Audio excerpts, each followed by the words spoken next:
July 27, 1995. Survivor Miriam Patipa. Maiden name Kirschenbaum. Interviewer Lisa Timoner. City North Miami Beach, State of Florida. Country USA. Language English. Tape 1. My name is Lisa Timoner. Today is July 27, 1995, and I am interviewing Miriam Patipa, survivor of the Holocaust.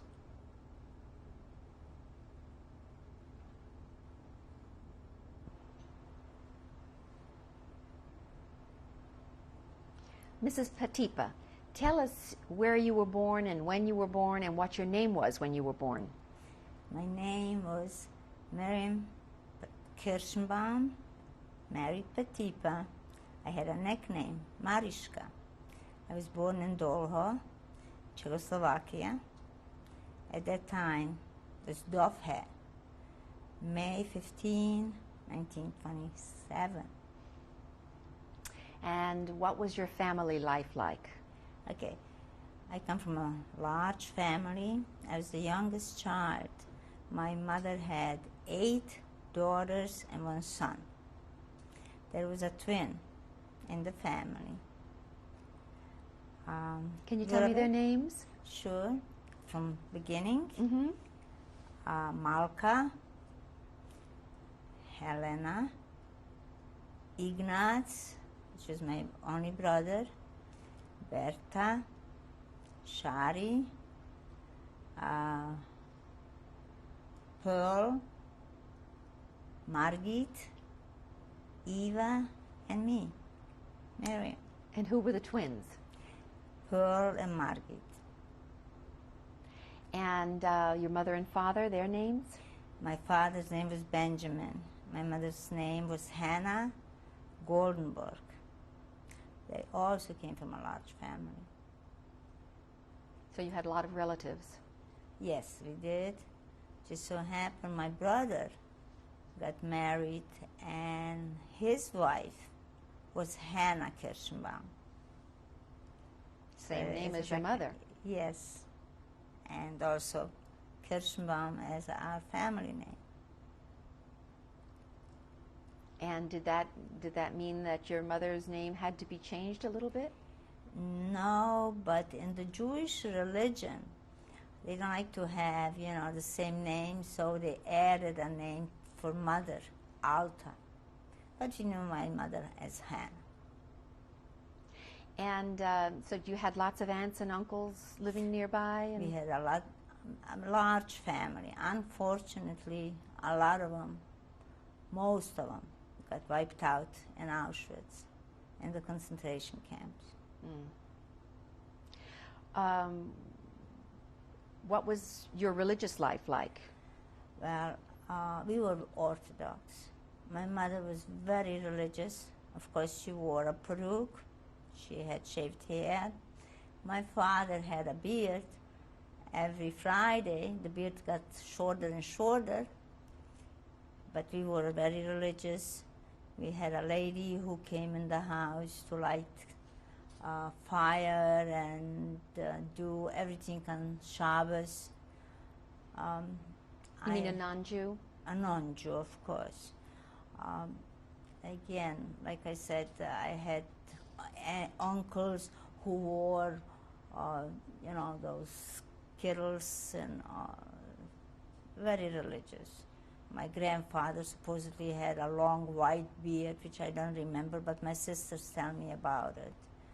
We were religious. What was Shabbat, Friday nights like? Shabbat was the day. Friday night, of course, my mother had 11 candles on the table lit with a chali and everything. I mean, it was the greatest night of the week. Nobody was allowed to do nothing. As I recall, even Saturday morning, if I wanted to comb my hair, I had to do it. They shouldn't know about it because so religious my parents were. They went to temple. We were going to temple every Shabbos morning. And in the afternoons, I was playing with my non-Jewish friends, because in the neighborhood where we lived, they were all non-Jews.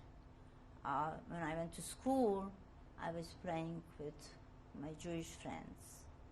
So your neighborhood was basically not Jewish. Right. And the area where we lived, there was a lumber yard, and there were a lot of people living in that area, you know, who were involved with lumber. So, What did your father do for a living? he was in business, and then also we had with lumber with my brother, and we had a dry goods store. And your mother? My mother was a housekeeper, but very much involved in business. Even though she had 9 children, we had always help in the house. She was a lot of time in the store. What I remember, I was the youngest, so I just remember things, and you know, whatever I saw. But my sisters are telling me that my mother was very much a businesswoman. And what kind of a store was it? What? It was a dry goods store, like, you know, with yard goods, with food, with everything. It wasn't a big city where we lived. How big a city was it? Was it Well, I can't describe, but it wasn't big. a small town? Yes, there were a lot of Jews. What was it near? What big city was it near? The big city was Berexas. This is where we were taken to the ghetto. What do you call it? Like, we belonged to a city. It was called Irshava. You know. Mm-hmm. And the temple that you would go to, was it large? Was it small? It was a nice large temple, and I recall that the ladies had to sit upstairs, the men downstairs. I also remember my father having a seat, a chair, which was left to my brother-in-law because he got sick, and the family was very much upset why it wasn't left to the brother. But unfortunately, I understand that my father already knew at that time that my brother was dead. When was this that your father left the chair? What year about? I don't know. Only my sisters are telling me that story. But that was already in the war. Right. My father got sick in 1944. In 1944, 43, and he died in January 1944. Where did he die? At home. He was beaten up by the Hungarians. Then he was taken to Budapest.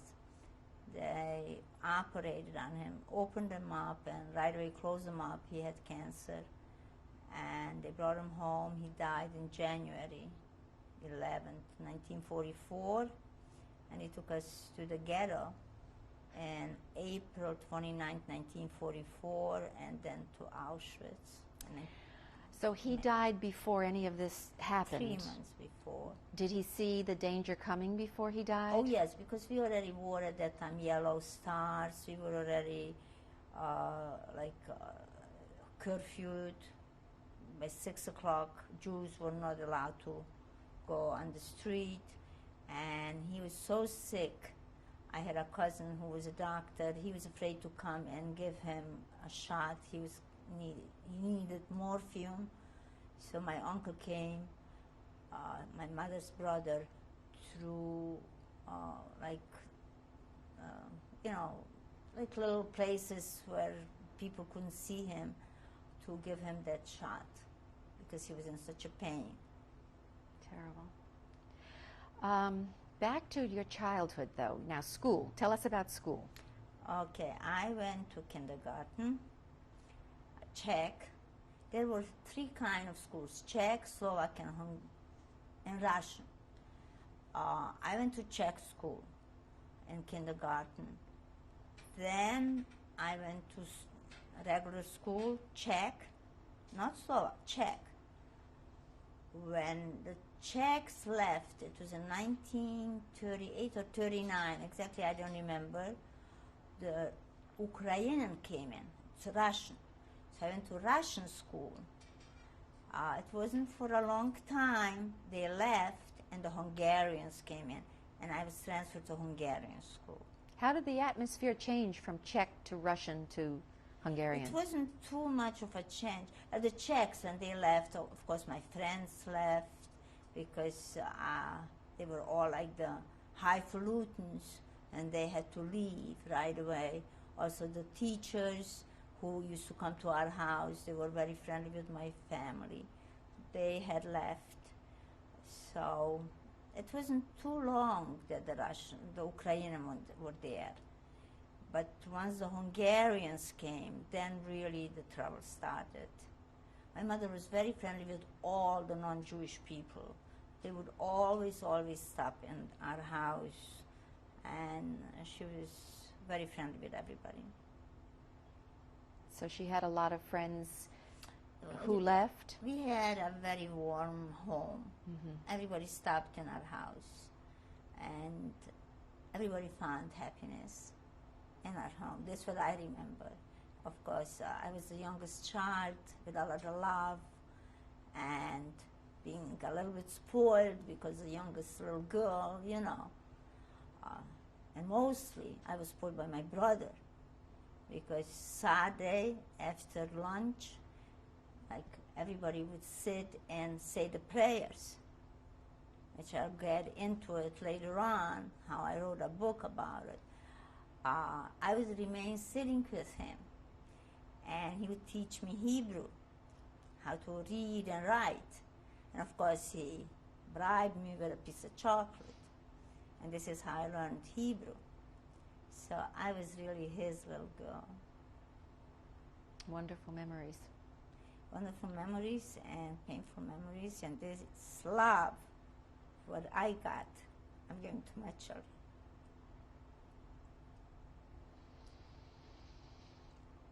I'm sure you are.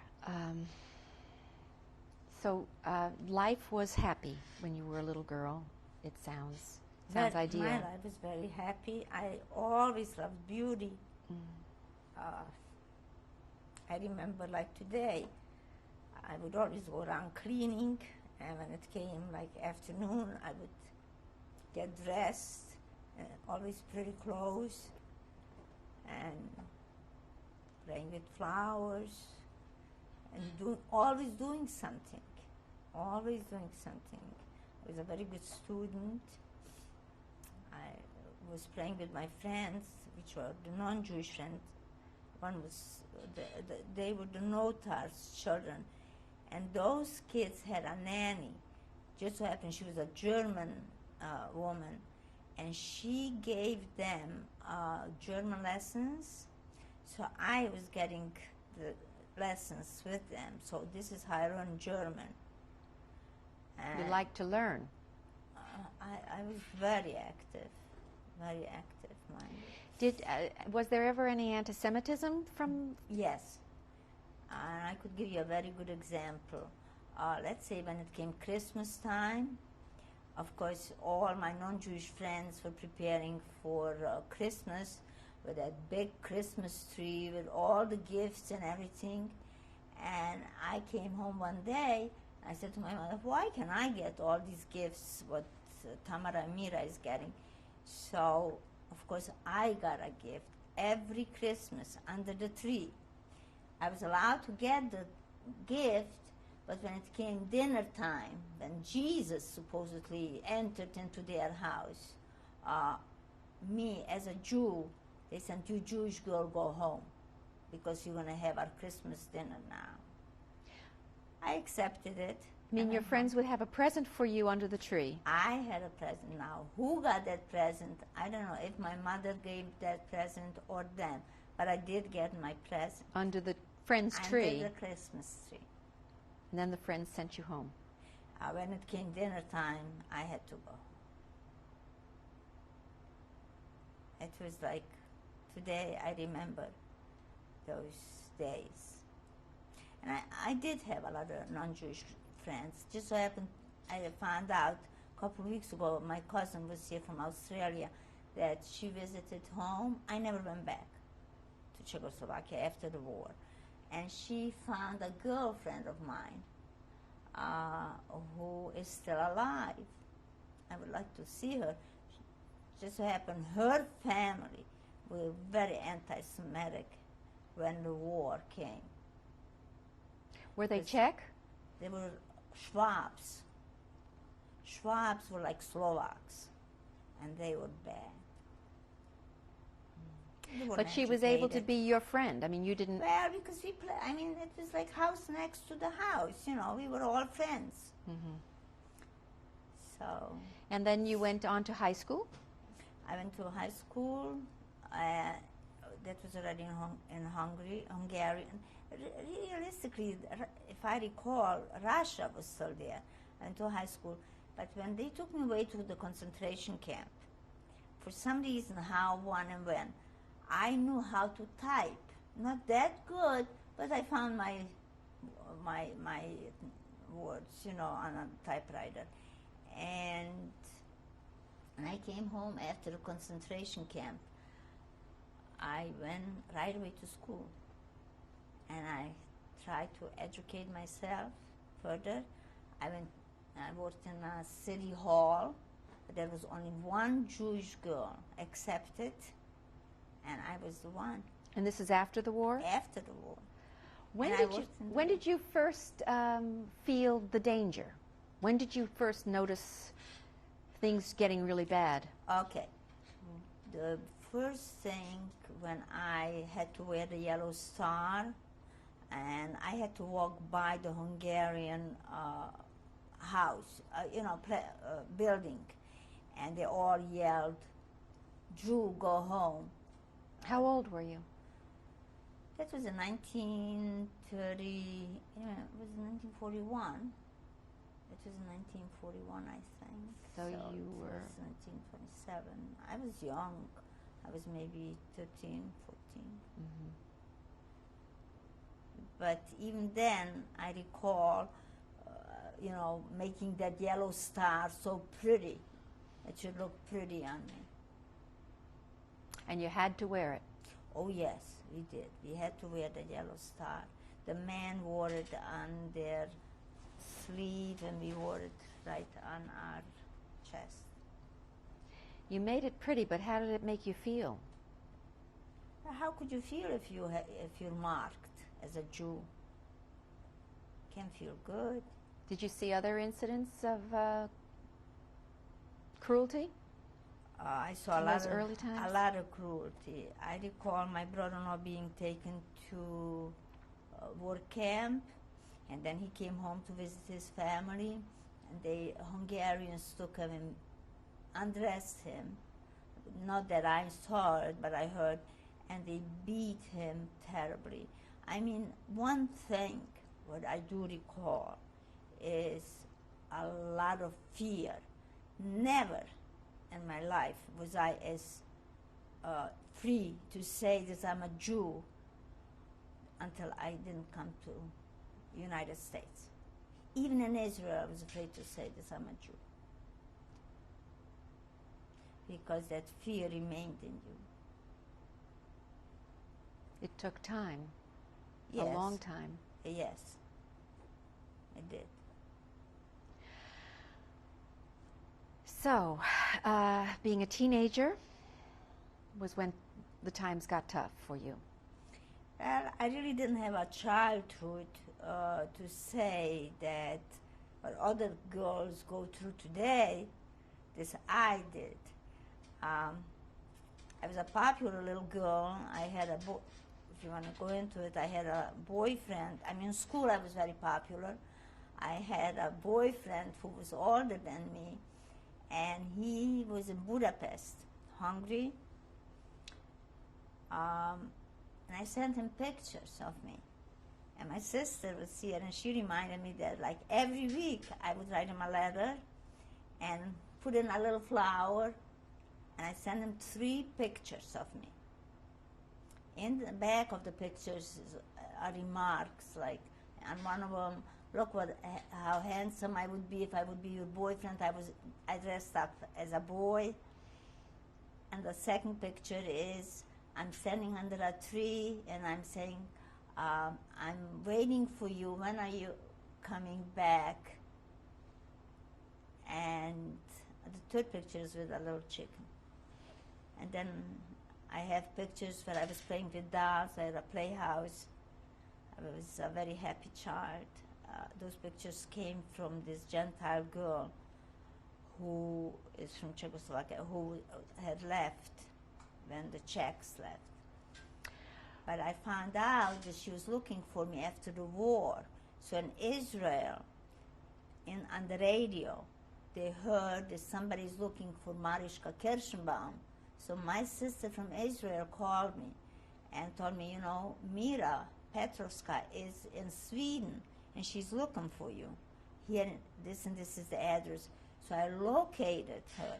And mind you, which I never discussed that further, I called her on a Saturday, 4.5 hours we were on the telephone, and I told her who I am and everything. She wanted to know what I look like, and she's in Sweden. She's a doctor now of languages. And she said, so I asked her where is her sister, so she told me she's in Czechoslovakia, and her daughter is in Toronto. I says, what's her name? She says, Fisher. I says, Fisher? What kind of a name is that? This was when you were living in Canada? Now. About 5 years old. So she says, well, what can you do? Things happen. Because even now, she still had in herself that anti-Semitism. Her daughter, her sister's daughter, got married to a Jew. And then after, she said she's going to call me. After that, I never heard from her. So, well, back before the war, what happened? What happened next? You're wearing the yellow star. And in 1944, in April, realistically, my uncle asked my mother, when my father died in February, that we should go back to Budapest. Because my mother was left with 2 children only, Eva and me. Mm-hmm. And of course, Malka, who was married.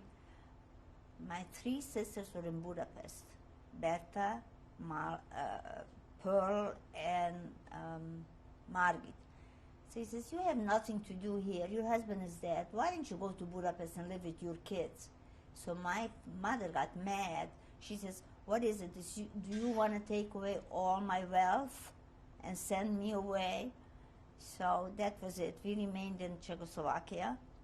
And in April 29th was the time, and they took us to a ghetto, Berexas. Who was at home then? Your mother? My mother, Eva, and me. And where was your brother? We didn't know. He disappeared. We never knew if he's alive or dead. When did that happen? Well, it was in the war. I don't know exactly in the year, but I heard now, again, after 50 years, that my sister-in-law was pregnant with a second child, so he must have come home for a visit, which I don't remember. Had he been taken to a labor camp? He was taken to a labor camp, and after that, he was married already, had a 2-year-old baby. And living somewhere else, another city? No. Living home? In Dolho, at home. His wife was very close with my mother.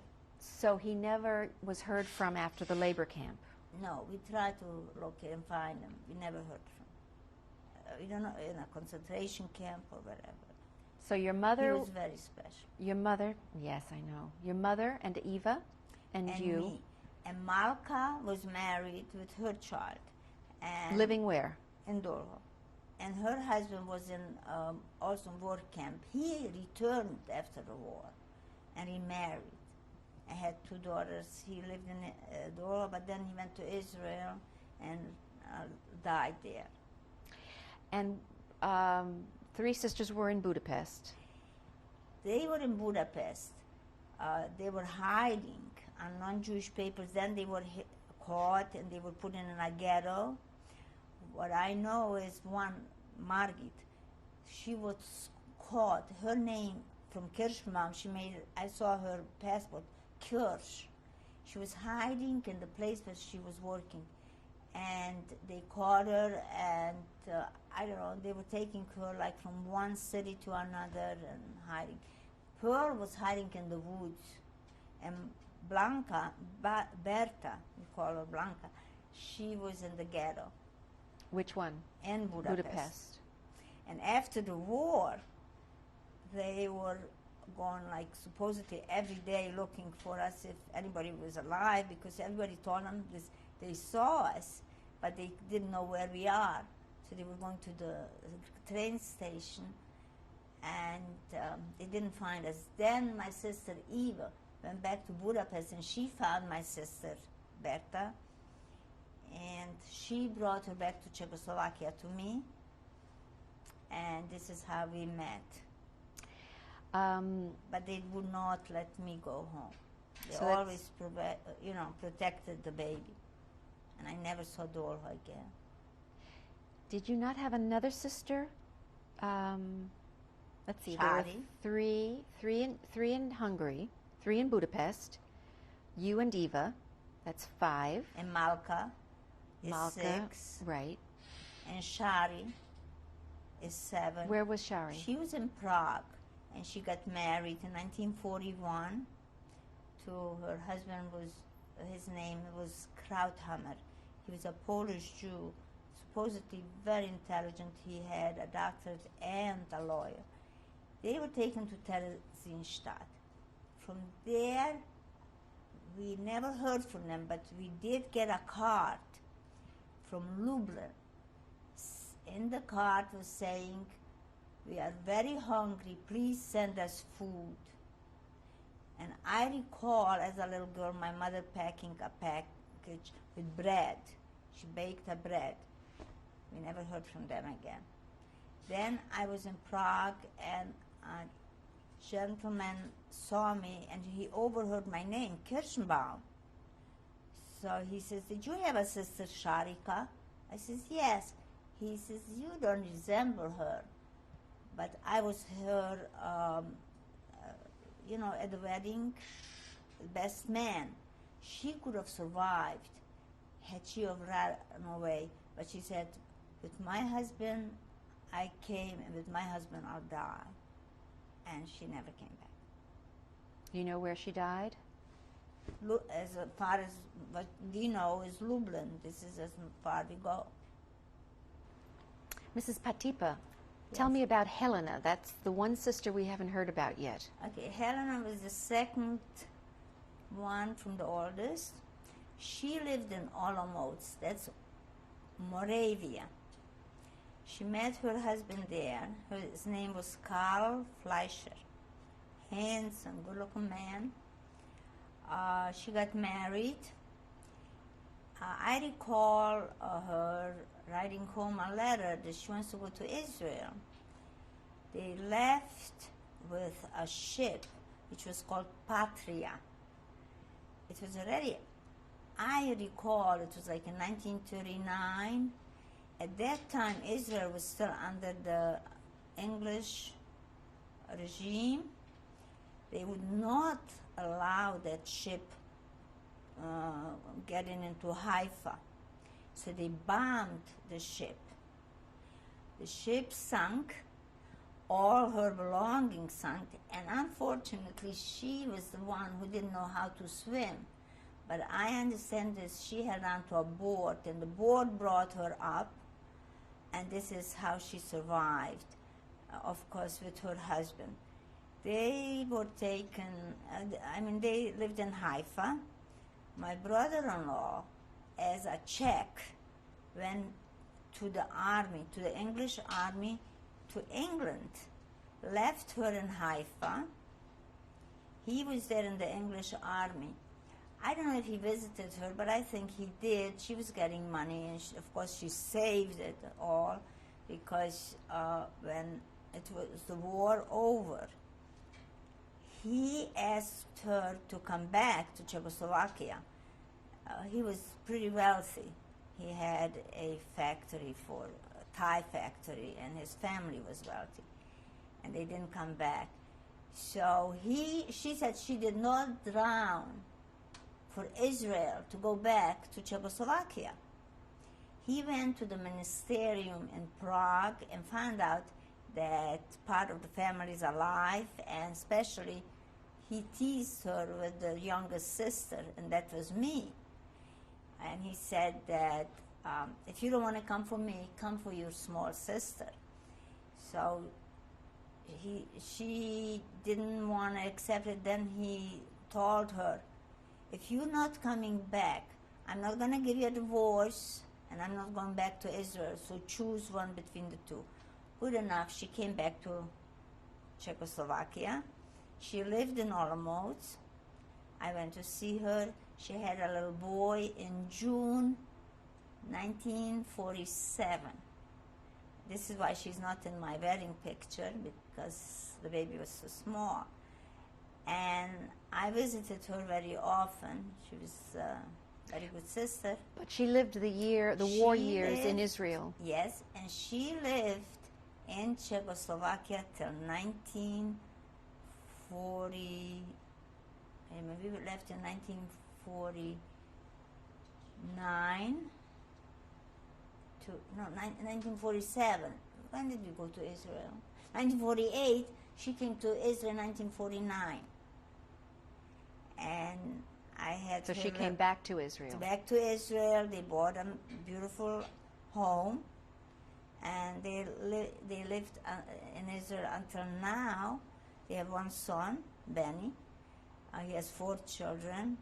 Very successful man, intelligent chemist. My brother-in-law passed away. He was 61. And my sister today is 81.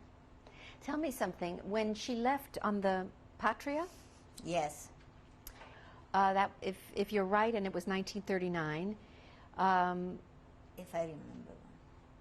that sounds like a very intelligent thing to do, to leave for Israel. Well, there was, at that time, people with a lot of money were able to get on that ship. I recall her writing a letter. I mean, it was a lot of talk about it, asking my parents for money to send her money because she wanted to go to Israel. And this is when... So this was a shipload of people getting out of Jews. Europe. From Czechoslovakia. I think a lot of German Jews went there because I met a lot of, when I was in Israel, I met a lot of people who came with that ship. Also, a lot of them got lost. So, you were taken to the ghetto I was taken to the ghetto. with your mother and your sister Eva. And Malka, and my sister-in-law, and aunts and uncles. We were in a cattle. We were taken April 29th in the morning. The Hungarian gendarmes, you know, it was like the police, they were so close to us because they didn't live far from us. They did us a favor a night before to come and tell us, be prepared because tomorrow morning they will take you. So my mother worked till like early in the morning trying to hide stuff, give away to the neighbors as we are coming back, you know, to salvage something. It's good enough my sisters found everything after the war in the neighbors' houses. They were using our stuff, but they were so bad, they almost cut off my sister's head when she wanted to ask for the record player and the records. Anyway, we were taken to barracks with a cattle wagon. It was a terrible scene. If I remember today, which I'm much older, as I lived that. We arrived to barracks and they put us into a, was called Vice Tonya. That was like a, Vice was a Jewish, what do you call that, where they put in, not cattle, they were making, I don't know how you call Tonya. It was... Horses? No. Oh, I'm sorry, I can't remember that word. Everybody will know what means Vice Tonya. They put you in a barn? we were in a barn, but we were laying on the floor. They put their Hay? straw. Yeah. No, hay was too good, straw.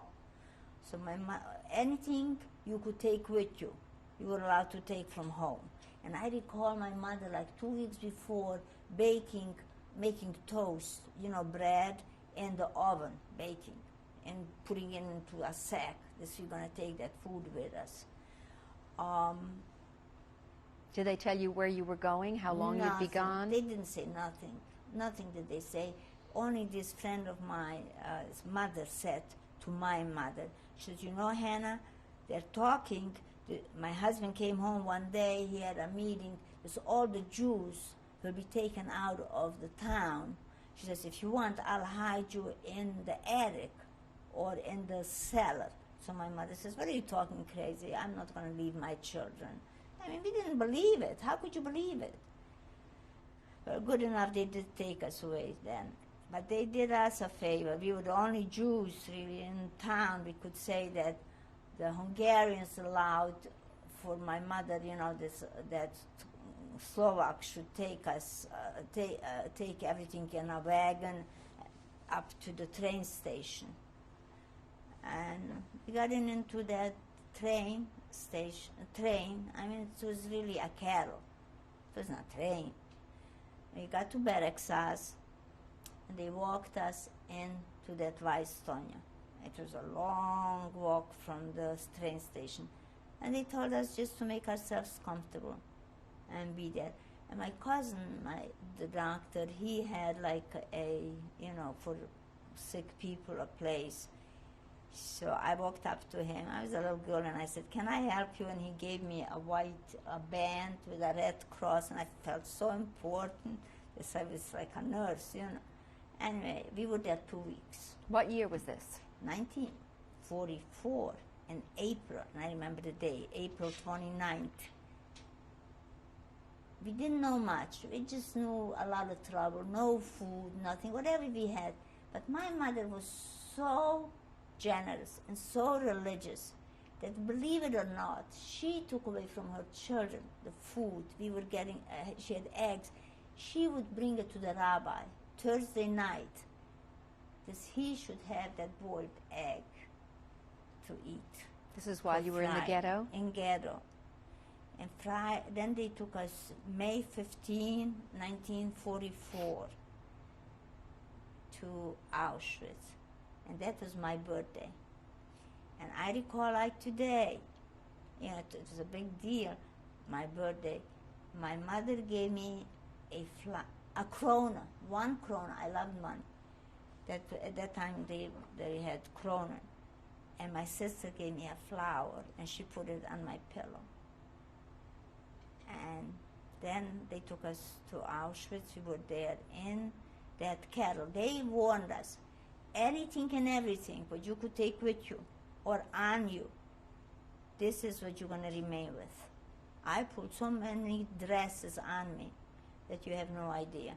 When we got to Auschwitz, in the cattle was a terrible thing. My mother wore a black coat with Persian lamb, because they told her, if you take that off, you will never be able to take it with you. She slept in it with high-heel shoes. This is how she was trying to protect her belongings. When we got to Auschwitz in the morning, music was waiting for us. She looked out from that little window, there were like iron ratchets, pieces. And she said to us, she turned around to us, she says, children, you know what? Maybe it will not be so bad here. I will be cooking home, and you will go to work, and we're just going to start a new life together. Till we got off that train, we saw that music playing in Auschwitz. The people were dressed in striped clothes. And all of a sudden they lined us up. Men and boys separate, girls and mothers separate. I held on to my mother with my sister Eva. My sister Malka was standing in the back with her little boy. And at that time, we started to see that they were separating boys with fathers, girls with mothers. My sister dressed her little boy, Zoli, and my clothes. I took off my skirt and gave him a kerchief over his hair. She pulled out a few blonde little hair. He was like just bar mitzvah. He should look like a girl. He should be able to go with her because his father was at work camp. I personally made myself like I was crooked, like a cripple, because I saw cripples was going with mothers. I wanted to go with my mother. And I recall a German man with a binocular, with one glass on his eye, with high boots, dressed, and with a big rubber stick in his hand. And he hit me with his hand on my shoulder. I remember that hit till today. And I straightened out. And he says, "How old are you?" I says, 13. I wasn't 13, but I saw kids were going with mothers. So his words were strong genug. That means strong enough.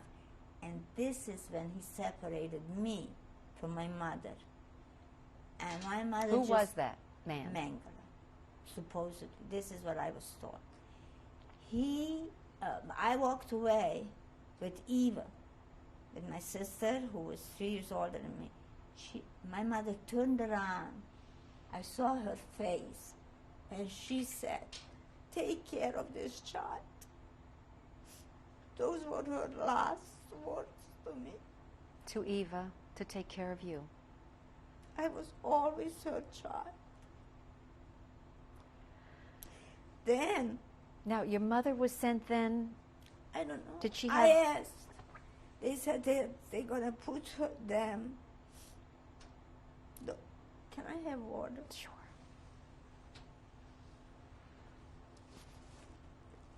Didn't want it.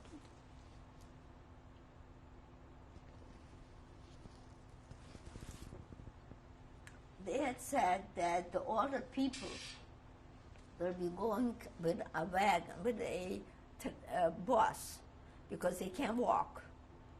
And we're going to walk.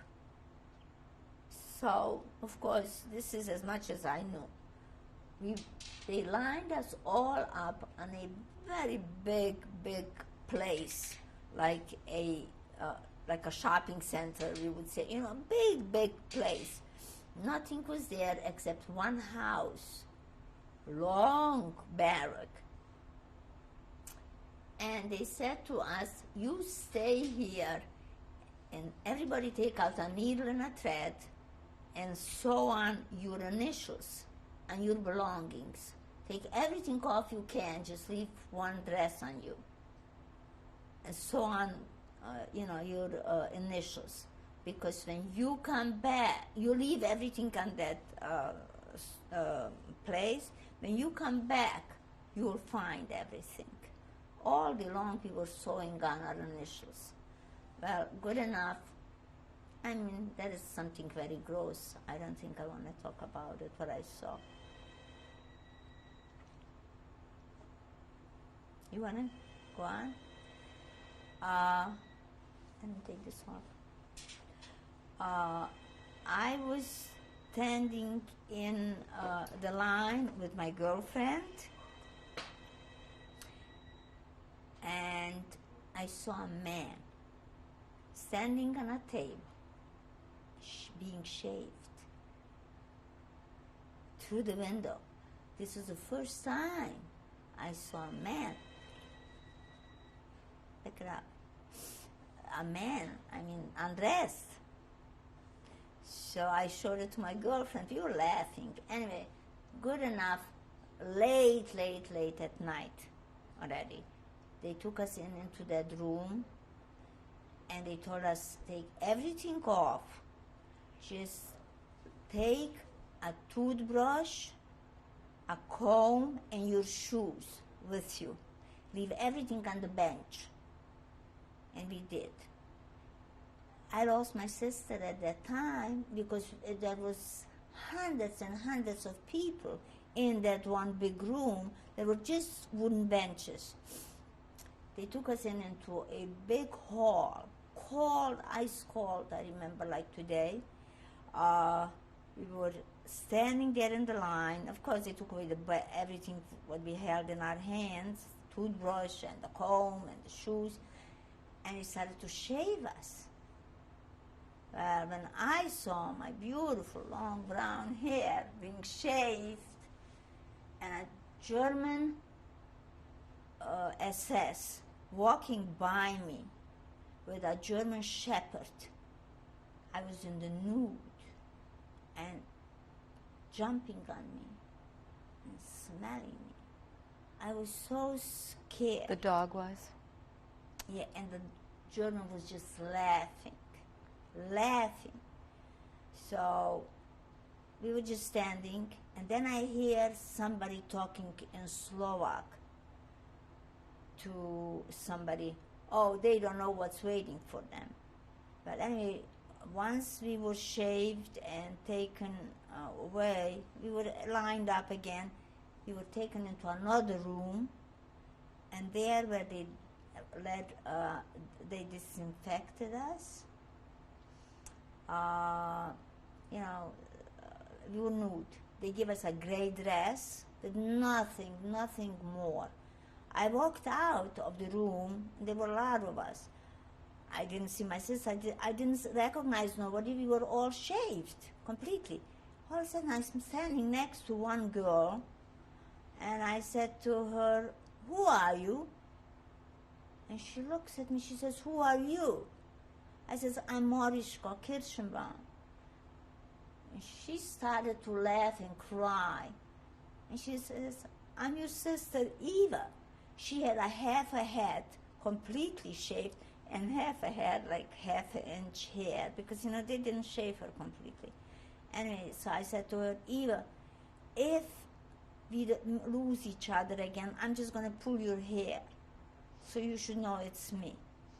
Anyway, they lined us up, and they took us into a block, what do you call it, into a, we had to walk very far. Barracks? To Birkenau, to a barrack.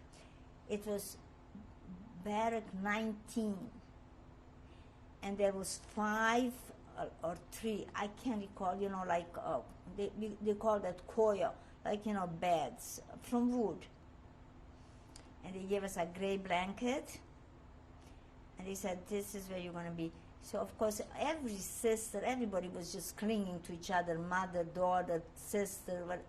We never saw men, just women. Was there a lot of crying? Nothing. Everybody was numb. I just heard one call when I was still standing outside on that big lot where we were still dressed. Somebody called, "Mariska, Mariska, I love you."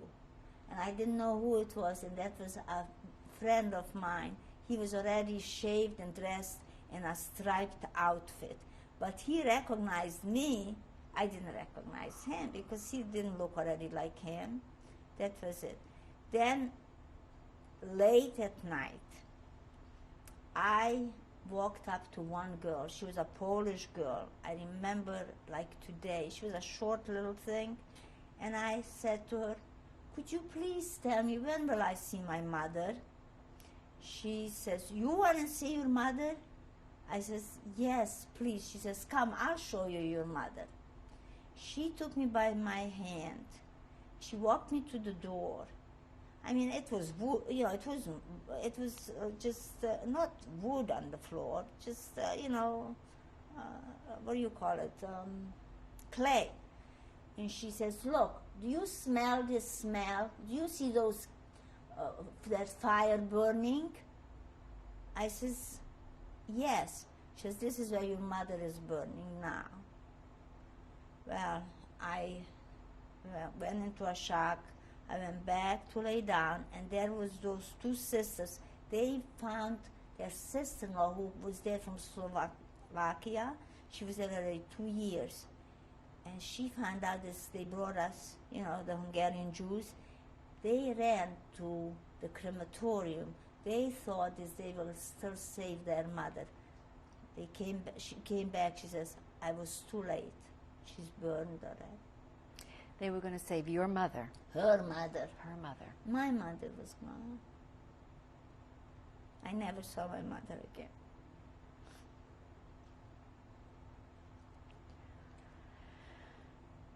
Why do you suppose that Polish girl told me? Yes. First of all, she was there years already.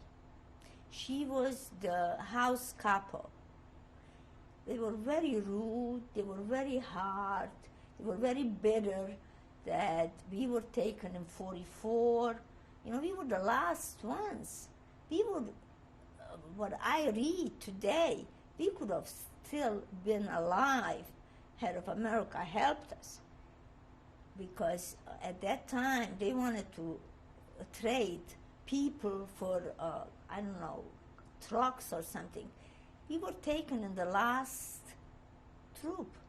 A lot of people were already liberated in Romania. We heard these people were already liberated, and we were still taken to concentration camps to be, I don't even have a tattoo, because I was to be cremated. I mean, I could tell you stories after that. Your hair is going to stand up. What I went through in Auschwitz.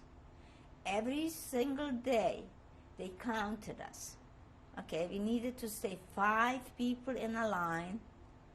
It was called Zelapel. They counted twice a day if all of us were there, because a lot of people walked up to the electric wire, got electrocuted. A lot of people tried to run away. There were a lot of things happening. We didn't know from nothing. The only thing I know is that it wasn't a long time that I was there, maybe a few days. You know, we had those soup dishes. I was now in the Holocaust Memorial, and I saw that soup dish with a spoon attached. And we were standing to get our food. So I found gold teeth in my soup. And when I saw that, I got sick to my stomach, and I couldn't eat no more. I was in Auschwitz, I think till September. I mean, a skeleton. Walked every morning whenever they let us out to go to be counted, and then to go to the bathroom. You know, there was like one big board with a lot of holes. That was our bathroom. And you were only allowed to go there when they told you you could go? Oh, yeah, we couldn't walk out from that room. I walked over dead bodies. I mean, skeletons, every single day, skeletons, over heads, over feet, over people. I don't know. I mean, it was just like the end of reality. Then, the best one to come, I was separated in Auschwitz from my sister, because we clinged to each other. Every family, every sister clinged to family. They cling to each other. Well, one evening, the evening count, they counted us, and they separated sisters from sisters, mothers from daughters, and they separated me from Eva. Eva was stronger than me. I was very, very thin. And I was put in a block 20. When they let us go at night to go to the bathroom, there was another sister separated from her little sister. Her sister was only 13, and she was in block 20. And when we got to go to the toilet, my Eva asked her if she wants to change with her. And this is how she went to block 20, and I went to block 19. And at night, 3 in the morning, they took us to the train station. They took that block, that group to the crematorium, and us to the train station. And this is how I survived. I went to Gelsenkirchen with my sister and the rest of the people. We were exactly, I don't know how many, but a lot. I recall 1,200. My sister says 800 girls. They took us to Gelsenkirchen to rebuild a oil refinery. So we were there for a short while. How far away was that from Auschwitz? I don't recall. I just know we were with a train, going and going and going. Days? No. Oh yeah, full Days. day. Yeah, you could find out. This was in Rhine, and Auschwitz was in Poland. Right. So I really don't know. We weren't there too long. We were there to rebuild the factory, and as soon as we rebuilt it, every morning we were counted, and we were going to build the factory. From big blocks. The same day, they bombed the refinery. I don't know if the English or the Americans. The city got dark, and they bombed it, and we started to run because the wires got cut, so we were no more under electric wires. We started to run, and this is how we survived. But a lot of the girls got killed. The bombing cut the wires, or did somebody cut the wires? You don't Well, know. I guess from the bombing, hand grenades they were throwing at us because they didn't notice we were we were from a concentration camp. They thought we were from the army because we were running, but they threw hand grenades at us. I had a girlfriend who was right next to me. Her half her face was torn off. I saw her teeth. She was bleeding. I thought that she tore her face on that wire, but no, a hand grenade splinter tore off her face. She was taken to a hospital, sewn up. I saw her after the war. They didn't want me to see her in the war because we always competed. Who's prettier? Who's prettier? It was a mess. Mrs. Patipa, we are now, the bombs have fallen, Right. and you're in Gelsen. I'm in Gelsenkirchen, and a lot of people got injured, killed. We had to gather all the dead people into one big, place, and burn them. Of course, Eva was very careful because she was hysterical. She couldn't find me. So she set me down to one place, and she helped for all those people and helped them to be burned. Then Who were the dead people? Were they inmates or it was actually, soldiers and no, everybody? it was our whole group, because I don't know if it was I think it was the English people who bombed the factory because they knew it was a refinery, oil refinery. They didn't want us to have the oil refinery, so they took people from Auschwitz to build it. Then we still remained in Gelsenkirchen for a little while. We were looking who is missing, who is alive. Very few of us was left alive. I happen to have a picture where there was a gentleman who was taken on hard labor work from Holland, and he shot a picture of me. A German woman picked me to go and clean her bunker. I'll show you the picture later on. After a while, they separated certain amount of girls to Essen and certain amount of girls to Sommerda. We wind up in Sommerda in a factory where they made hand grenades. I worked in a factory where they were chiseling the hand grenade, then they were dipping it into blue paint. We were there for a while. Were you still with Eva? I was constantly with Eva. Wherever we were always together. Had a lot of trouble, but we were always together. Just so happened they wanted to cut off one of my fingers because I had blood poisoning, but anyway, I saved it.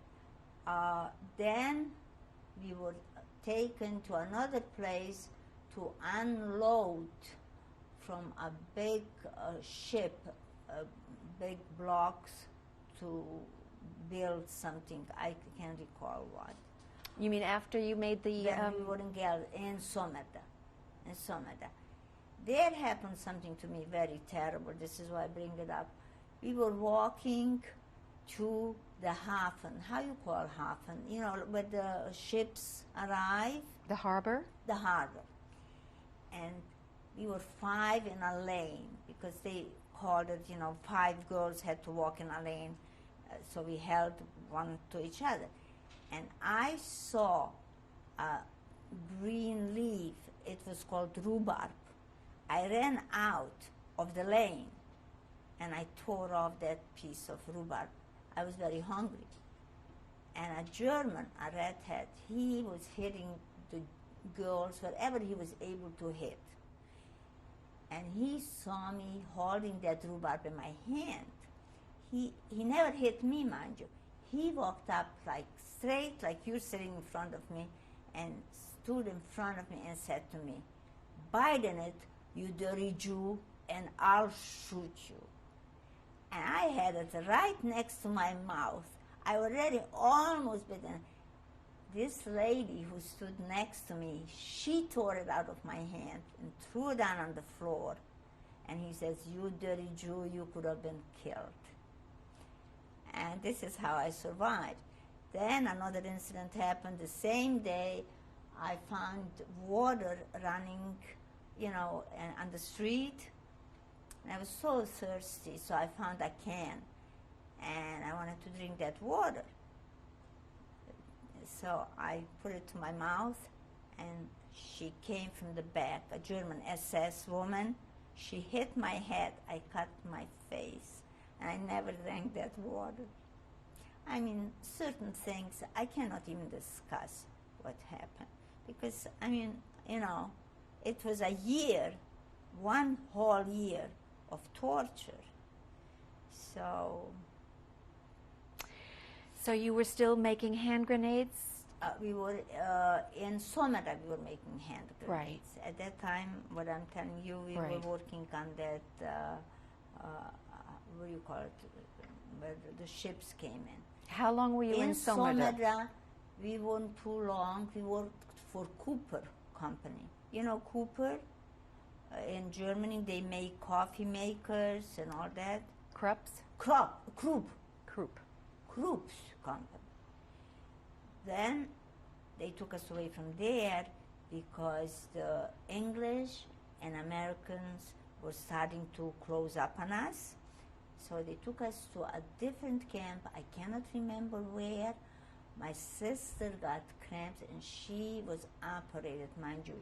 They took her into the hospital there and opened her up. They took out her appendix and had her walk straight from the hospital after they took off the appendix.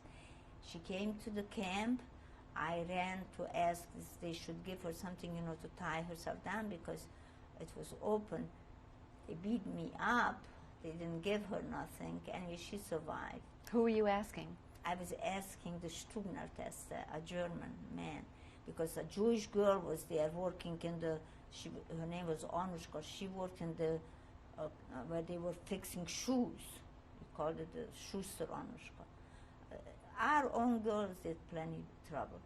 So those are bad things I recall today. And then they started to walk with us, the dead walk. Okay. What time, when was this? Okay, let me tell you another thing before I go to the dead walk. There was an old Jewish lady, okay?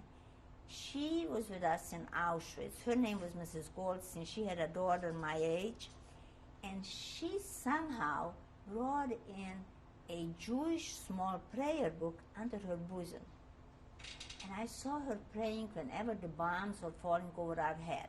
And I was very religious. My brother taught me how to pray, So I walked up to her and I said to her, "Mrs. Goldstein, can I pray with you?" She says, sure, you could stay here and pray. And I asked her, would she lend me the prayer book? She says, no, I will not let that out of my hands. I found paper in Gelsenkirchen when in one of the offices. I ran into one of the rooms, and I took that paper with me. For what? I don't know. I even wrote about it. I have here a write-up. I'll give it to you. I walked up to her and I says, Mrs. Goldstein, I have a piece of paper. Would you let me copy some prayers from that book? She says, the only way, if you will sit right next to my bed, I mean, you know, the board, she says, and when I wake up, you have to give it back to me. I says, I will. When everybody slept, we had night shift and day shift.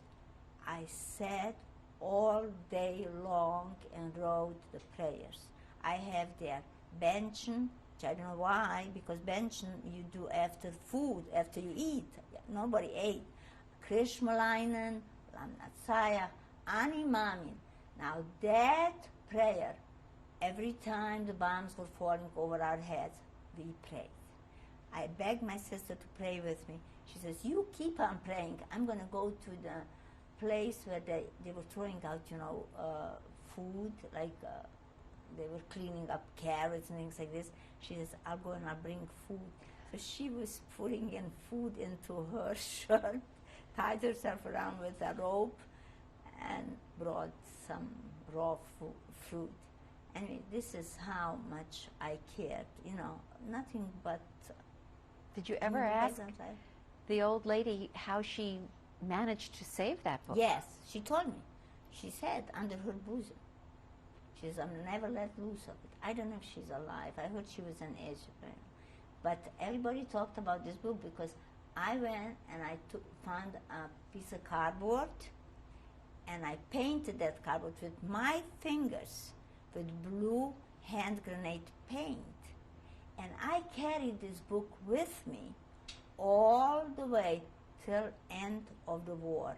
Now, Holocaust Memorial in Washington has it. A lot of people asked for that book. I left it with them because I wanted it should be saved. It's 50 years, it's falling apart. I have copies of it. On one side, I wrote the prayers, and on the other side, I put together, and I found also, you know, what do you call it? That I wrote in Hungarian. Memories and poems. One poem I wrote to my mother, and I could read it to you if you're interested to hear. I translated it to somebody in English. It's short. We would love to hear it. How much I want to be in her arms again. You'll read it at the end when we... Yes, I sure will. Okay. And anyway, after the war, I ran away, by the way. That's what we want to hear. Okay. So, Gelsenkirchen. From Somada. We went to that other camp. I don't recall. It was somewhere already in the Sudeten. Then they started to walk with us. 7 weeks, they called it dead walk. We needed to do 40 kilometers a day. Every minute of the day they were shooting. The Germans, if you couldn't walk, they'll shoot you. So like they were just like pulling my legs because I was very weak. Everybody was weak, but exceptionally I remember myself. So once we got to a place we had to sleep outside, I recall snow was falling, and when we got up in the morning, you know, like a person was laying there on the ground, on the grass. It was us because we were covered with snow. We got to a, what do you call that, where cows are? Pasture? No, Farm? Farmland? No, not farmland, where you keep cows and horses. What do you call that? Ranch? To a ranch. They always managed to bring us to a ranch, okay? There, where they lined us up, they gave us bread, and something, to like warm water or something. They counted us, and 3 times I ran away. I hid in the attic twice with 2 sisters, 4 of us, my sister and 2 more sisters. They're in Israel now. Twice they caught us. They beat us, the Germans, because we had to catch up with them. The 3rd time, our camp was already liberated. We were still hiding on the attic. Would you believe that? One man, he was a Slovak, he was there on hard labor camp, and he saw us standing in the line for food. He walks by us and hears me talking Czech, and he says, "Who are you?" I says, "I'm Czech." He says, "I'm a Slovak. I'm here on hard labor work." He says, "You're stupid. You let yourself be beaten like this." I says, "What can I do?" He says, "I'll tell you what, come up tonight to the, where they let us out to go to the bathroom, where the cows were." He says, "And I'll tell you where to hide." I did. I went with my sister. I was exposed, of course. He says, "Go up on the attic, lay down under the hay, not straw." He says, "And I will come, I'll whistle 3 times, then pick up your head, and I will save you." I says, "But I'm not alone. I won't leave my sister." He says, "Take your sister with you." But I took 2 more sisters because we were afraid, so 4 sisters of ours. Imagine, we hid there. And This was the 3rd time you tried this, too. 3rd time, mind you. But one of my our friends who came from the same time we came from, she was shot. Downstairs, the Germans, they were 1 foot away standing from us, and they were talking to each other. They said, it's over, Hitler is dead." He said, "We don't know what we're going to do." We were already in Sudeten, in Czechoslovakia, because we saw signs, Prague, and this city and that city. We knew it's over, but we couldn't. So he says, "I just have a jacket on, and I have already my civilian clothes, pants and shirt on." So the other guy says to him, the German, he says, "What you going to do?" He says, "I'll just throw down my rifle, and I'll take off the jacket, and I'm free." He says, "Well, I can't do that because I'm tattooed with a Hakenkreuz, with the swastika." So we hear this magic. Anyway, they walked away. And you're hiding under the straw? And we are under the straw, and we hear them talking. They walk down the attic, and we hear shooting. A lot of shooting. A lot of girls remained, already like they thought they're free, and they still shot them and killed them. This girl I'm talking about, she was buried alive. She ran into a German house, this is what we were told, and she asked, Brot. She should get bread. And there was a German SS. He was missing an eye. He was terrible. And he let her have that slice of bread, and then he shot her and killed her. And she was still alive and had our Jewish girls buried. I mean, he had the Jewish girls bury her? Our Jewish girls bury her. The SS man SS. insisted. Yeah, he was a Nazi. Then she was unconscious, though? Who do I know? I was in the attic, hiding. Yeah. Then my sister and that other girl, she undressed us nude because we laid nude. We didn't have clothes. We had one dress and a cover. She took everything with her, just left we left the cover, and she and this other girl, Olga, they went to look for somebody that they should come and liberate us. And she left us on the attic. We screamed and cried. And this guy who said that we are stupid, I'm stupid being there, he took a buggy and a horse to bring somebody to liberate us. But my sister and Olga came sooner, and we left. So his sister-in-law said, please don't leave him. His name was Yenda. Don't leave him. He'll be very sad. I said, so I'm going. He wasn't Jewish anyway. I said, I'm going to get liberated. And we left. So we left to another town. We walked. Why did they take your clothing away from you, your sister? Because she didn't want me to leave. We should wait for her there. So under the hay, under the lady. But then we got to a little town, and imagine how wild. I mean, we didn't live like normal people. Let's face it, 1 year we didn't open a door, we didn't enter a house, we were wild people. We came to a place, and there was a German old woman. She let us go up on the attic, and we came down, we undressed, we went and we washed our shirts because it was dirty, flies and everything, in a pound, and we lay there nude, and Russian soldiers came. So we pulled up the wet dresses, gray dresses. You could see them in the Holocaust because they're showing the picture. I tried to explain to my grandchildren. We pulled out the dresses, and a Czech soldier walks up to us, and he says, who are you girls? Excuse me. So I says, we are Czechs. Was it still the four of you? Mm-hmm. Yes. He says, Czechs. He was a Czech soldier. I have a picture of him. And he says, what are you doing here? So I told him we remained from our group. I says, we want to be liberated. He says, stay here. Don't move. I will be soon back. He says, but don't move because the Russian soldiers could attack you. He left with he had a scooter, motor scooter, and he came back with a car. And he put us in a car. Imagine not to see a house, not to open a door, not to walk into a house for a year. He put us in the car.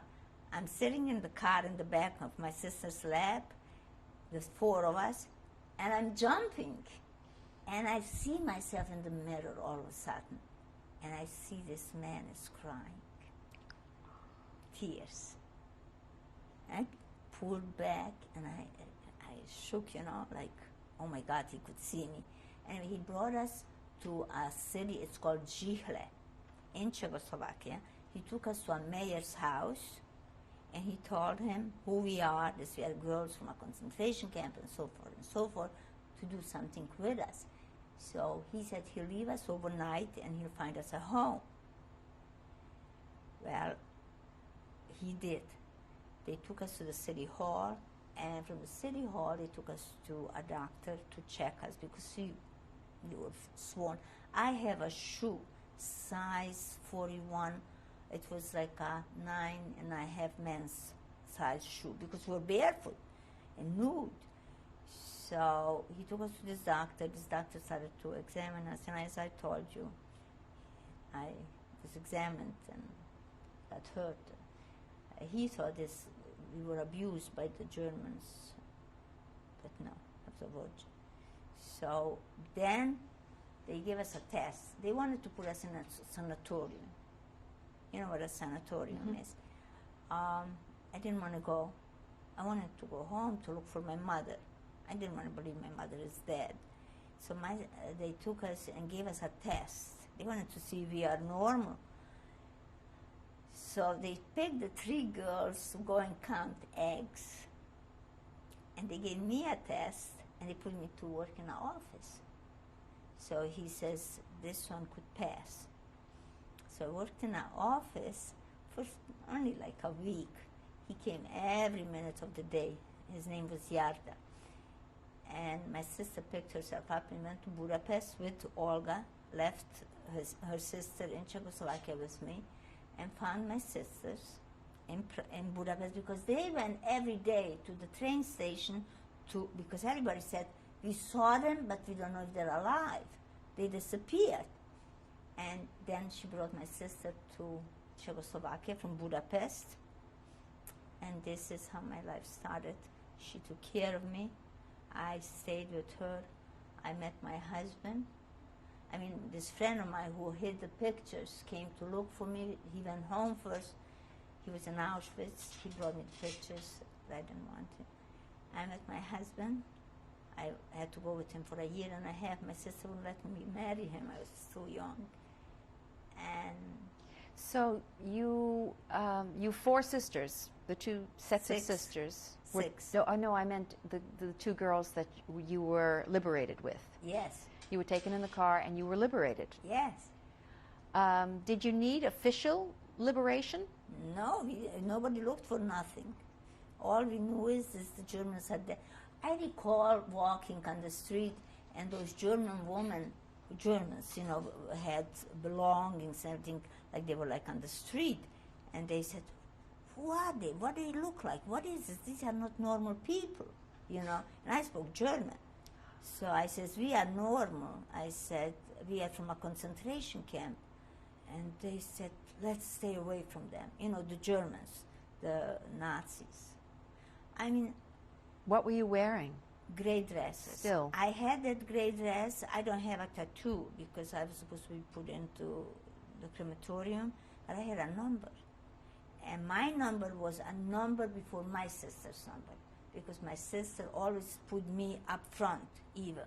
She always made sure that I should be first. Do you remember the number? I think I have it written down. She remembers 34, 20, I don't know. 13, I have it written down, I think. It was, sewn on the dress. So where were you when you were liberated?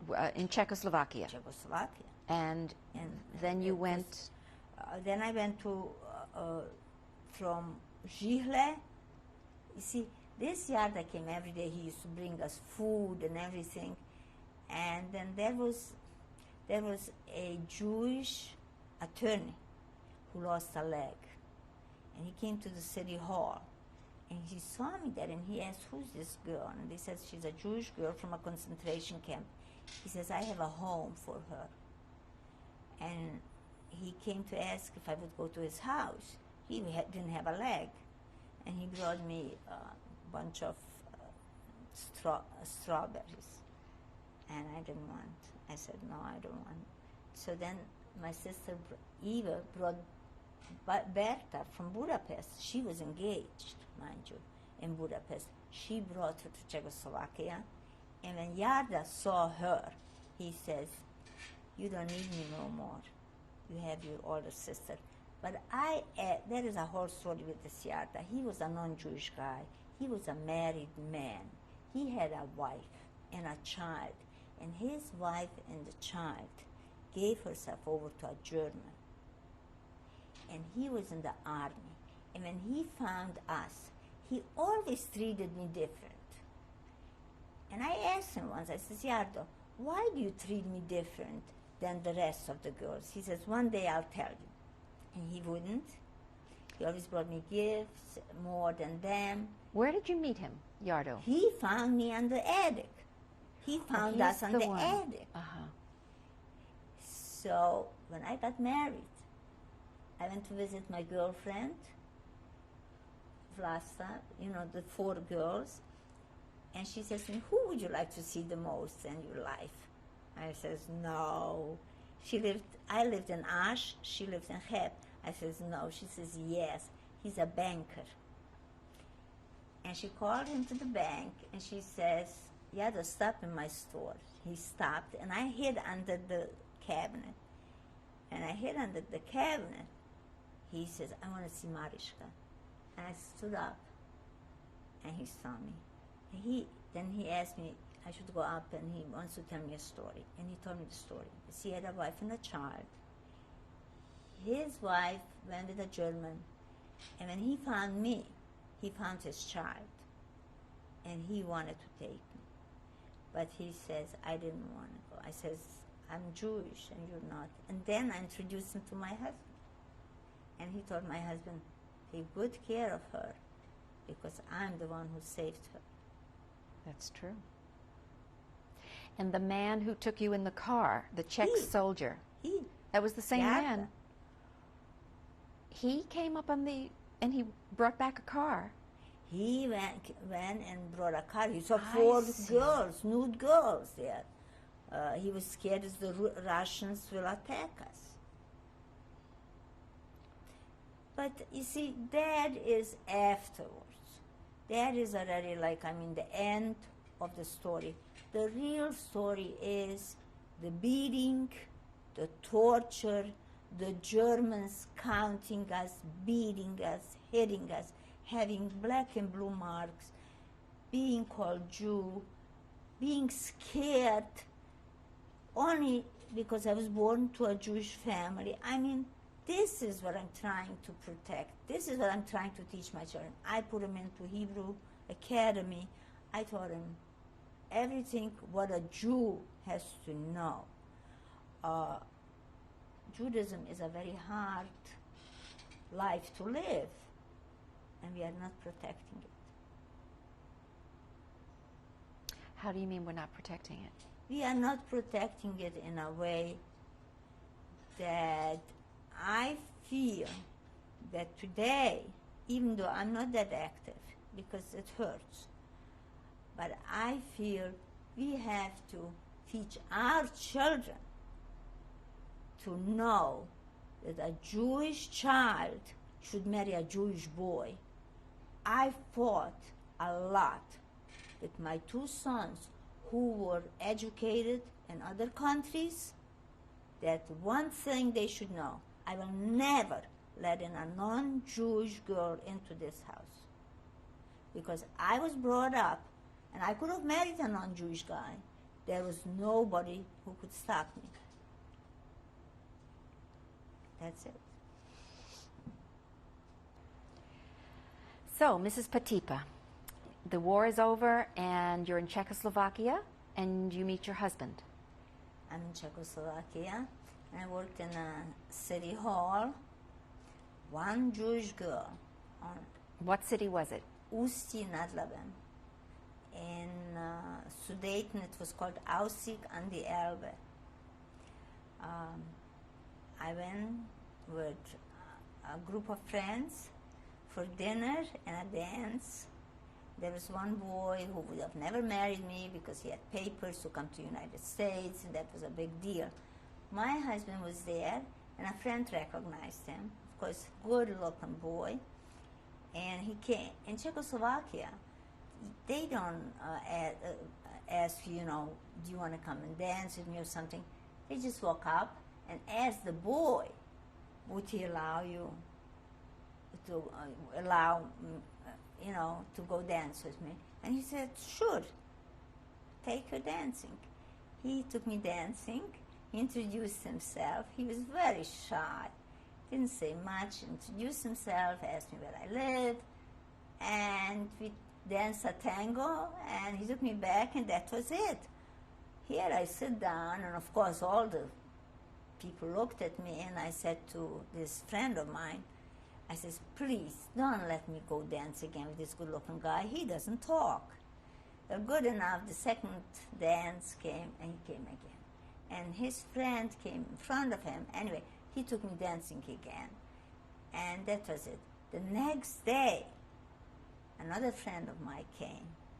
I happened to be popular. Another boy came, and he was sitting with me in the garden. And who shows up? My husband with his friend.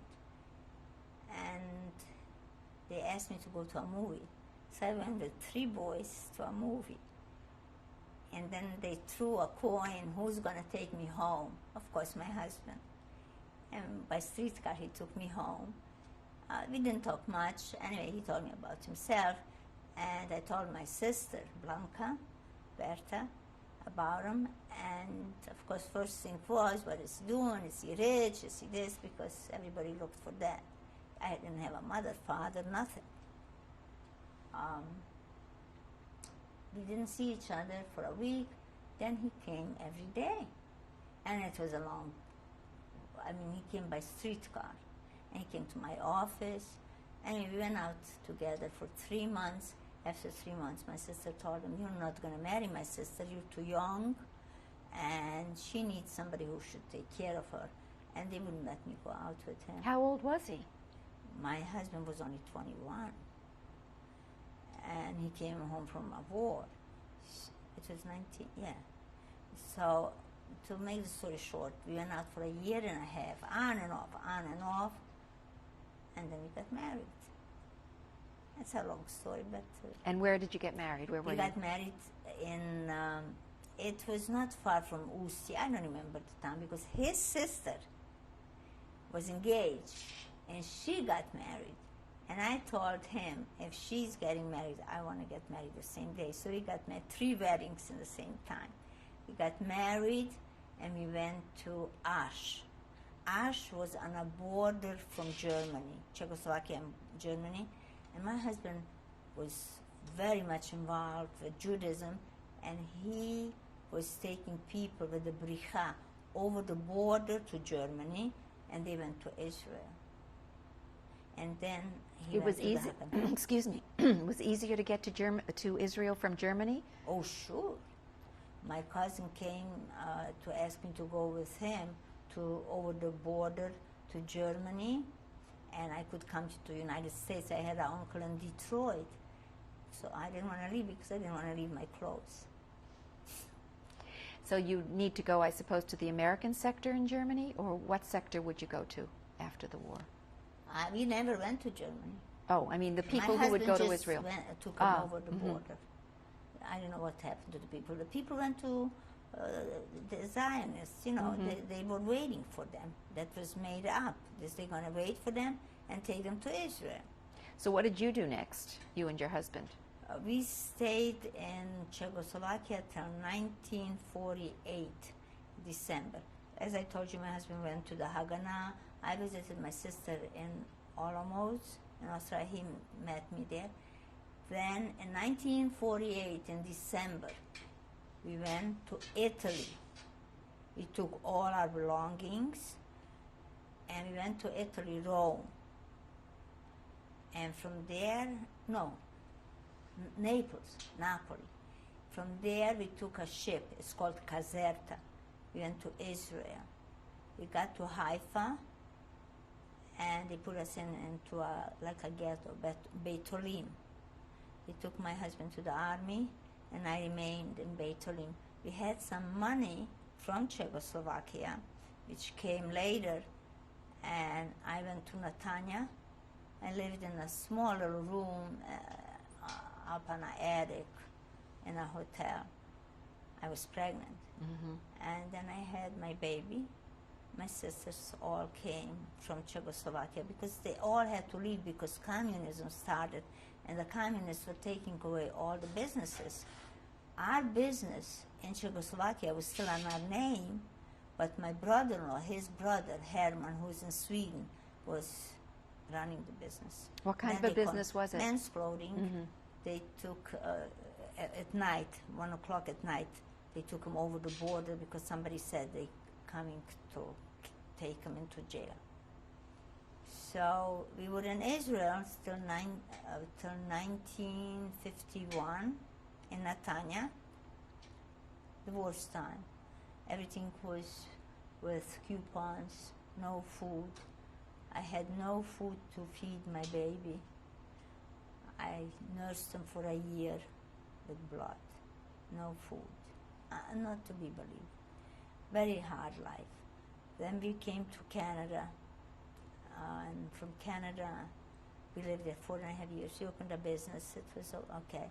And then we came to Miami. What drew you to Canada? What was in Canada? In Canada, we stayed with my brother-in-law, Saul, for a couple of weeks, and just so happened my friend who had those pictures lived 2 houses away, and he gave a job for my husband. He had a factory, and then my husband opened a store. We opened a store, dry goods store. Then we closed it. I got pregnant with my younger son, Benjamin. We call him Bobby. And he was only 4 months old when we left Montreal. We sold our apartment to a banker. I made a beautiful apartment. He came from Morocco. And we wind up here in Miami. My husband opened a business. I went to school My son went off to Emory, and I could not accept it to let him go. I mean, I clinged to my children, could not afford to lose nobody. So I went to real estate school, and I passed very high, 97, only 2 wrong, and I made a nice career for myself because I went to work right away for a developer.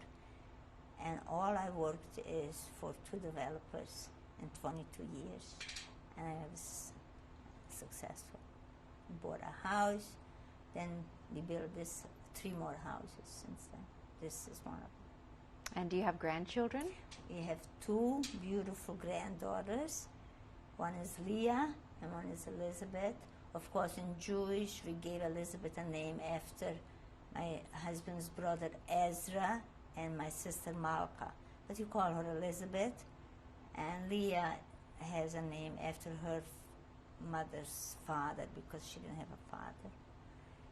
And she just had a bas mitzvah in Palm Beach, and Elizabeth is going to have in May her bas mitzvah.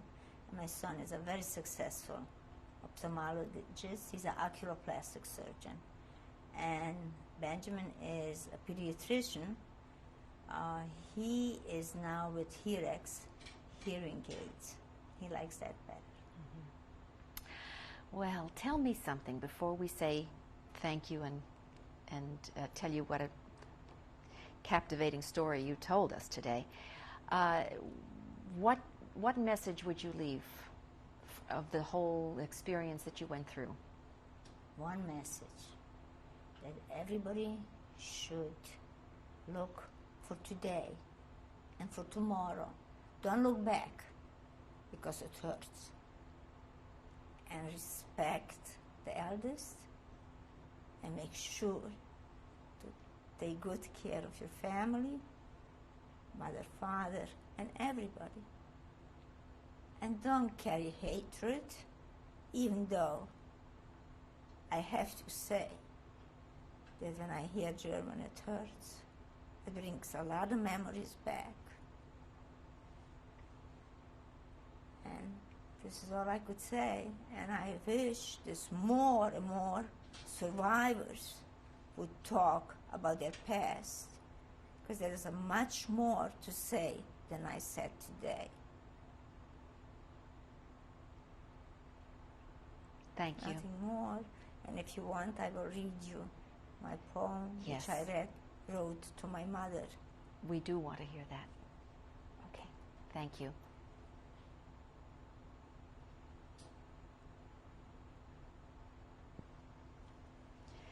Mrs. Patipa, tell us your poem. Tell us when you wrote it, and then would you read it to us? I wrote this poem in 1945. I finished it in March, before our dead walk. I wrote it in German, but I translated it in English as much as I could. And it reads, Miriam's poem translation. I'm so sad, and I sit here all alone. My mother, my sisters, and brother are taken so far from me. If I could only one more time be lucky, and with my mother and sisters and brother be together. But destiny does not bring me that happiness, because the time still does not ever come. My only dear mother, when will you yet come to take me in your arms, kiss me, and bestow your great love on me? Beautiful. Thank you. Mrs. Patipa, tell us about this picture. Okay, this is my playhouse in the backyard. This is my girlfriend. She's not Jewish. She's a notar's daughter. And that's the dark clothes. That's me. And I must have been around 8 years old. And this was taken in our backyard. Tell us about this. This one is my oldest sister.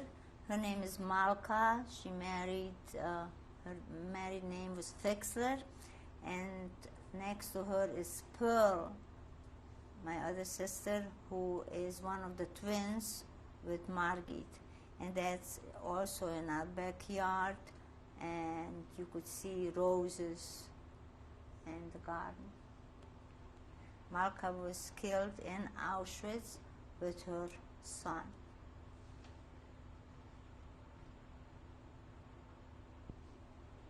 Tell us about this. This is my nephew, Malka's son. His name was Zoli.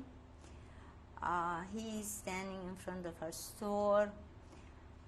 He was only like 13. When we got to Auschwitz, we saw that mothers were taking little girls with them, boys were with the fathers. So my sister dressed him in my clothes and had his hair was blonde. She pulled in front and put a kerchief so he could be able to go with her. And this is how both of them got killed in Auschwitz and crematorium.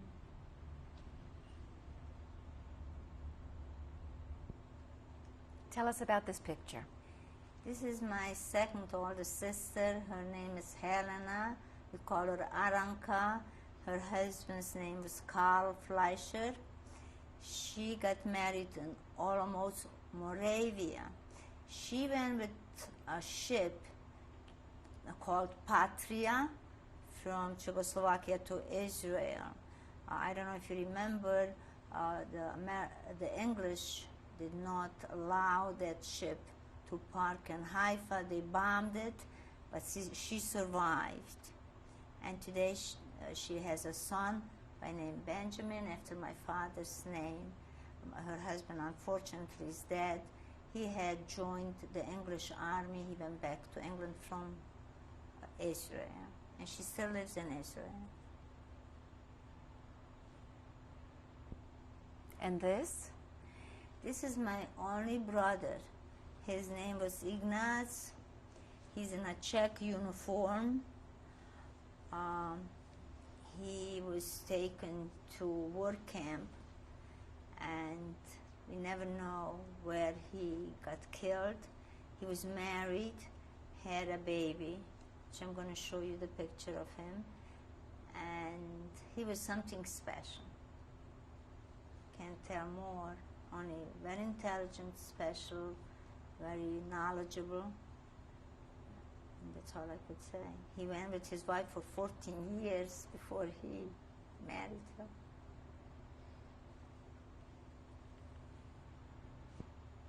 Tell us about this picture.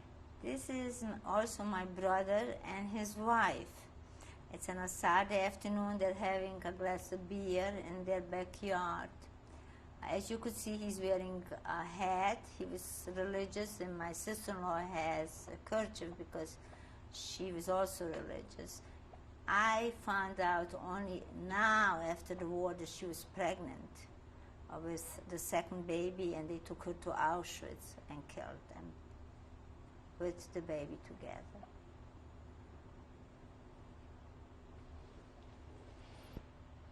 Tell us about this photograph.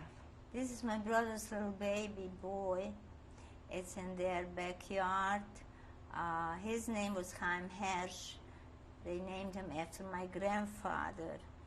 He was also taken with his mother to Auschwitz and killed. He was only like about 2 years old.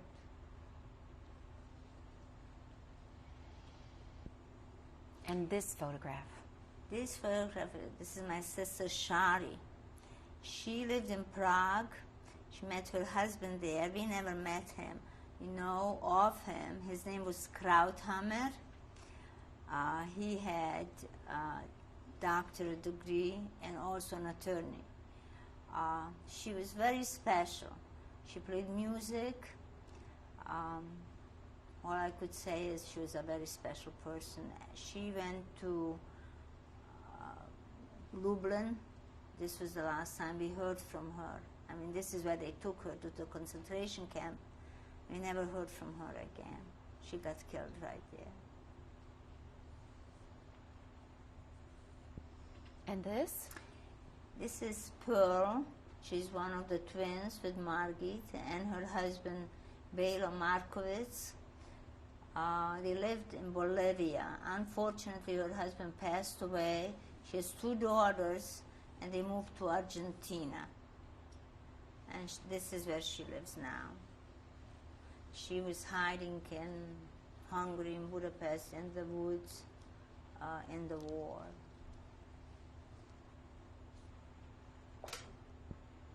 And this? This is Margit, the twin to Pearl. Her husband's name is Simon Hatter. That picture was made in Prague, in the oldest Jewish temple. She lives now in Bolivia. She has 2 children. One son is a doctor and the daughter is a psychologist. They live in Santiago, Chile. And she was hiding in a ghetto in Budapest under a non-Jewish name, Kirsch, and then they caught her and they put her in the camp. I don't know where, but she survived.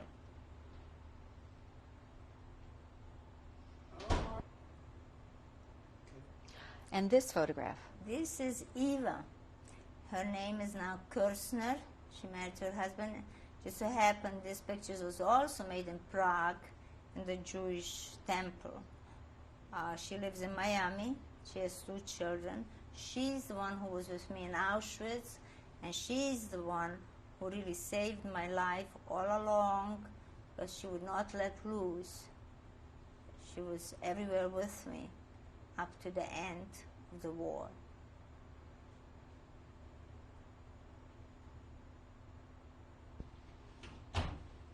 And this picture? Now this picture is after bombing Gelsenkirchen. A German SS woman came up to me and said I should go and clean up her bunker. So a man from Holland who was taken to hard labor camp walked by and he shot this picture. And as you could see on the other side in the window, my sister Eva is watching if a German is not coming by to see it. And then he gave me that picture. And as you could see, there is a little bit hair already growing, even though I was shaved.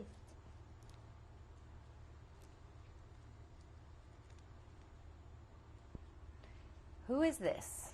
This is me, Miriam. This was a Saturday afternoon. I went for a walk with my friends, and a friend of mine came by and took a picture, and I sent that picture to Budapest to a friend of mine. He saved this picture in Auschwitz in his shoe heel. Supposedly he gave up a day's food just to get that picture saved. And after the war, his wife gave me back that picture. I must have been then about 14 and a half years old.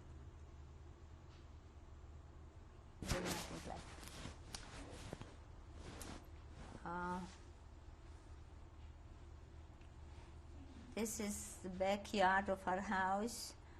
As you could see, I have there a small chicken, and I sent that picture also to my friend, and he brought it back from Auschwitz.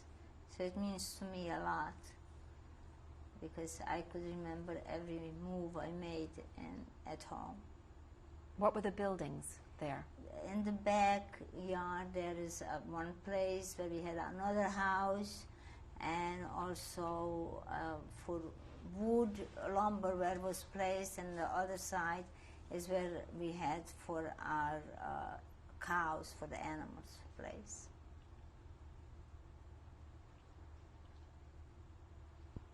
And this?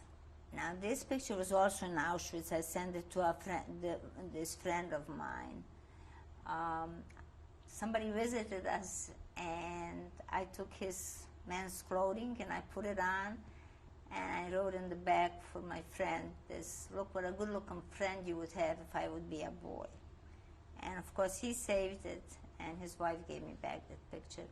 The most important thing is these pictures were in Auschwitz, and they wind up back here in the United States in my possession. and this is why I'm showing it. And that is of you?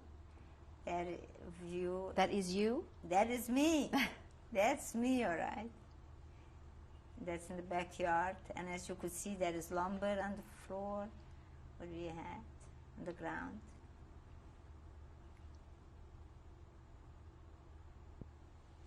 Now, this picture is taken in Miriam Bad. This is Blanca, Berta. She's the one who found me after the war, and I lived with her all along till I got married. Her husband has a story behind him. He has 5 children and a wife killed in Auschwitz. They never came back, and he married her. She lives in Israel now. She has 1 son and 2 grandchildren, and she was like a dear mother to me because she did everything for me. And I came back from the concentration camp. And this? This is my wedding picture in 1947, and I married my husband. And we are married since then, forever and ever after. I loved him very much then, and I love him now. Tell us about your hair. I was so conscious about my hair, and they cut it. I wanted so badly long hair that I bought a piece, and I added a piece to it.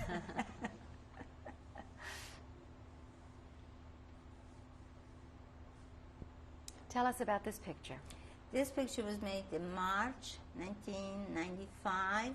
It was my older granddaughter's bas mitzvah.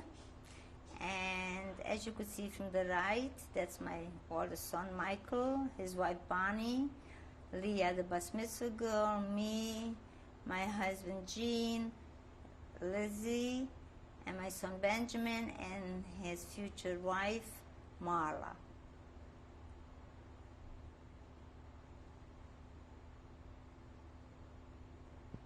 And this last photograph. This is Leah and Elizabeth at Leah's bas mitzvah, my grandchildren. These are my life. Beautiful.